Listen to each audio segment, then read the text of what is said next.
प्रभु का स्मरण करना इतना सरल है कि हमें और कोई साधन की आवश्यकता ही नहीं होती है। अनन्यो चेता सततम यो मां स्मरन्ति नित्यसः, जो निरंतर मेरा स्मरण करे मैं उसको मिल जाता हूँ।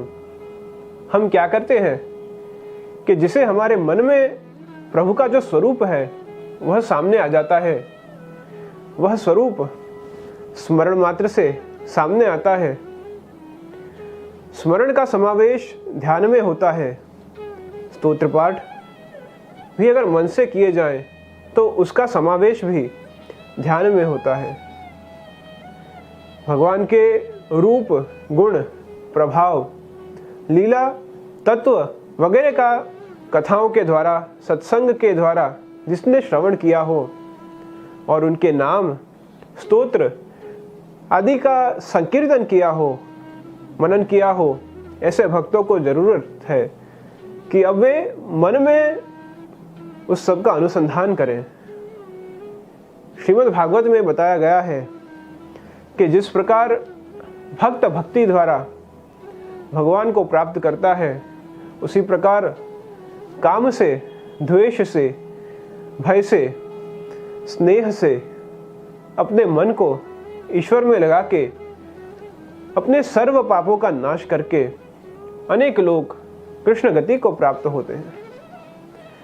जैसे व्रज गोपिकाएं काम से, कंस भय से, शिशुपाल आदि राजा द्वेष से, स्नेह से पांडव और भक्ति से नारद आदि अन्य भक्त सभी कृष्ण गति को प्राप्त हुए हैं।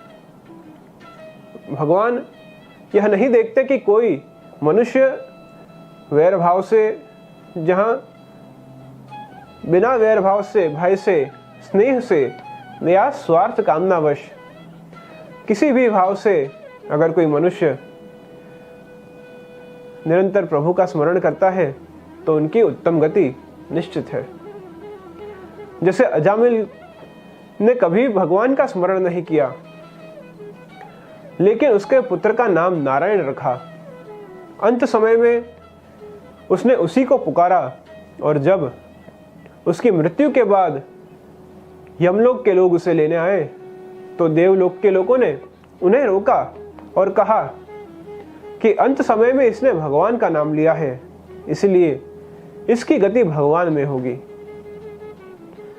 भगवान के नाम, रूप और उनकी महान लीलाओं के बारे में सोचने और ध्यान करने में लगा हुआ मन जब इस तरीके से लगा होता है तो क्रोध, वासना, लालच, प्रतिशोध, आसक्ति, अभिमान और शक्ति की पकड़ कम हो जाती है।